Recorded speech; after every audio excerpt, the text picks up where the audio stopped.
Hey everyone, good morning, welcome to our new blog. তোমরা সবাই কেমন আছো? আশা করি সবাই খুব ভালো আছো, সুস্থ আছো। আমরাও খুব ভালো আছি। আর আজকে ভিডিওটা শুরু করলাম ব্রেকফাস্ট থেকে। তো আজকে ব্রেকফাস্টে ছিল ভাত ফ্রাই বাদাম দিয়ে। আমার এই ভাত ফ্রাইটা খেতে ভীষণ ভালো লাগে, তাও বাদাম দিয়ে, মানে এত ভালো লাগে। তো আমি চেষ্টা করি সপ্তাহের মধ্যে একবার এটা খেতে।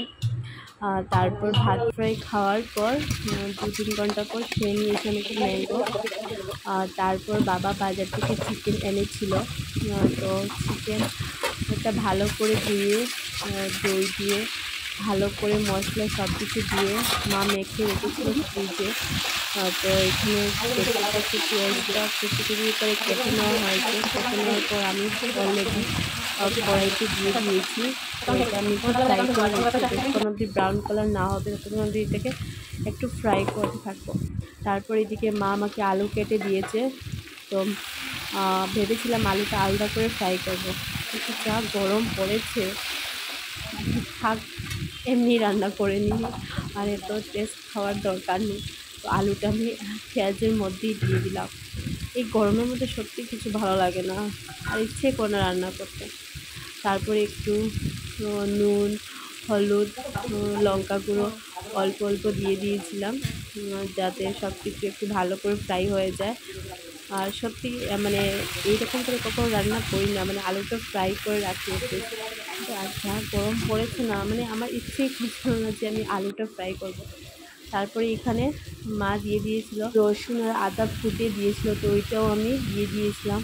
তারপরে ফ্রিজ থেকে মাংসটা বের করে জাস্ট ঢেলে দিলাম।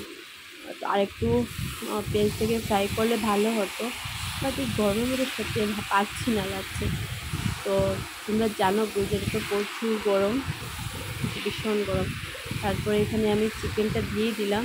চিকেনটা দিয়ে ভালো করে, মানে যেটা আমি আদা রসুনটা যে কুচি দিয়েছিলাম ওইটা দিয়েছি, লাগছিল ওইটা জ্বলে যাচ্ছিলো যাচ্ছে।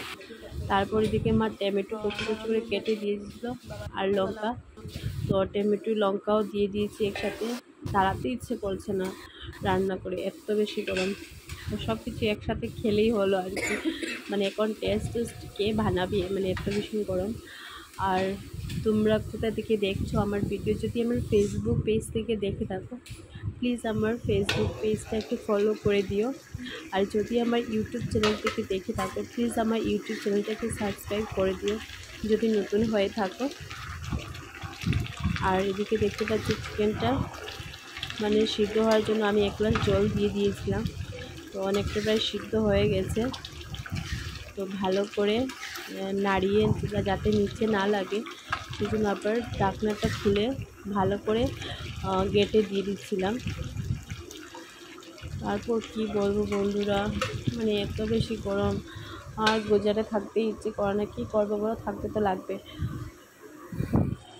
আর তোমরা কি কোথা থেকে আমার ভিডিওটা দেখছো প্লিজ কমেন্ট করে জানাবে। আর দেখতে পাচ্ছ মাংসের যে আমি জলটা দিয়েছিলাম প্রায় শুকিয়ে আসছে। আর ওইদিকে ভাত বসিয়ে দিয়েছিলাম, কারণ স্নান করে আর রান্না করে ডুববো না, সব কাজ একবারে শেষ করে নেব। তো দেখতে পাচ্ছি এখানে প্রায় আমার চিকেনের জল প্রায় শুকিয়ে যাচ্ছে।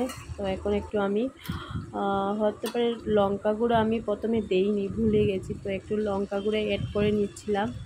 আর এখন যা মশলা আছে সব মশলা অল্প অল্প দিয়ে দেব। তো লঙ্কা গুঁড়া প্রথমে আমি দিয়েছি, কিন্তু খুবই অল্প পরিমাণে দিয়েছি। আর নুনটাও খুবই অল্প দিয়েছি। তো নুন যদি সব কিছু পরিমাণ মতো না হয় তো খেতে একটু ভালো লাগে না। তো এখানে একটু আমি গরম মশলাও দিয়ে দিচ্ছিলাম।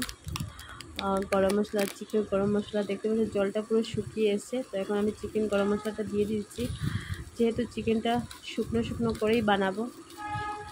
তো আজকে আর বেশি জল দেব না, আজকে শুকনো খেতে ইচ্ছে করছে। তো বন্ধুরা তোমরা কে কীরকম চিকেন বানাও অবশ্য কমেন্ট করে জানাবে। প্রত্যেকদিন একরকম খেতে ভালো লাগে না, আর কি গরমের মধ্যে কী খাবে। আর তারপরে দেখতে পাচ্ছ পুরো চিকেনের মধ্যে একটু তেল তেল ভাবটা চলে এসছে। তো আমি মশলাটা যে দিলাম, তো এই মশলাটা ভালো করে স্মেলটা চলে যাওয়ার জন্য আমি আবারও 1 গ্লাস গরম জল অ্যাড করে দিলাম, যাতে মশলা চিকেনের গায়ে সব কিছুতে ভালো করে লেগে যায়। অ্যাড করার পর আবার চিকেনটা আমি ডেকে 2-3 মিনিটের জন্য রেখে দেবো।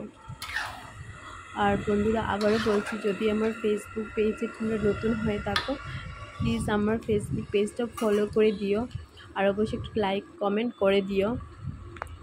আর যদি আমার ইউটিউব চ্যানেল থেকে দেখে থাকো, প্লিজ আমার ইউটিউব চ্যানেলটা একটু সাবস্ক্রাইব করে দিও, আর ভালো লাগে অবশ্যই একটা লাইক কমেন্ট করে দিও। তো এখানে আমার চিকেনের রেসিপিটা প্রায় হয়ে গেছে, চিকেনটা হয়েই গেছে। আর শুকনো করবো না, যে আলুটা দিয়েছি তাতেই জল টেনে নেবে, যখন অফ করে রাখবো তাতেই শুকনো হয়ে যাবে। তো এখানে আমার চিকেন রান্নাটা হয়ে গেছে। তো এখন গ্যাসটা সব কিছু অফ করে দেব, হয়েই গেছে। এদিকে ভাতও রান্না করে নিয়েছি, এখন আমি স্নানে যাব। আর বন্ধুরা, ওই দিন আমি একটা ভিডিওতে বলেছিলাম যে অনেক কিছু জিনিস এসেছে, তো পার্সেলে তোমাদেরকে পার্সেলটা খুলে দেখানো হয়নি। আর তো লরিয়েল একটা শ্যাম্পু চলে এসেছিলো, এখানে ডট এন্ড কি একটা জেল চলে এসেছিলো, তারপরে বডি লোশন, আর একটা যে কোরিয়ান প্রোডাক্ট একটা হেয়ার গ্রো সিরাম, এটা ভীষণ ভালো কাজ করে। দামটা একটু বেশি, এরকম 800-এর মতো। তো যাদের চুলে গ্রোথ নেই তারা অবশ্যই এটা ইউজ করতে পারো। আর তারপর সন্ধ্যার সময় টিফিন করে নিয়েছিলাম। আজকে সন্ধ্যার সময় একটু ভুজি আর একটু মিষ্টি খেয়ে নিয়েছিলাম। তারপর বাবা মা আমরা চলে গিয়েছিলাম একটু বাজারে, সবজি কিনবো, সবজি মাছ এসব কিনবো, আর একটু হাঁটাও হয়ে যাবে ওদের। আর বাবা এদিকে মাছ কিনে নিয়েছিল। আমরা ভিতরে ঢুকছি না, আমরা বাইরে দাঁড়িয়ে দেখছিলাম, এত স্মেল কী বলবো। তো বাবা নিয়ে নিয়েছিল মাছ। তো দেখতে পাচ্ছ সব দিকে আসামে বলছে সবাই বৃষ্টি হচ্ছে, বৃষ্টি হচ্ছে, এদিকে বৃষ্টিই হয় না। তো মানে আকাশটা মেঘাচ্ছন্ন, কিন্তু বৃষ্টি নিচে পড়তেই চায় না, এই অবস্থা। তারপরে এখানে এই যে আচার রাখার জন্য আমরা দোকানে ঢুকে গেছিলাম, ডিব্বা এইসব মাটির চীনামাটির কীটাকে বলে চীনামাটির ডিব্বা কেনার জন্য। কিন্তু কি বলছিল, একটা ডিব্বার দাম নাকি 500 টাকা। তো আমরা কাচের দুটো ডিব্বা নিয়েছি, আর এদিকে একটু ফলও কিনে নেওয়া হয়েছিল। তো আজকের ভিডিওটা এখানেই শেষ করলাম। ভালো লাগলে অবশ্যই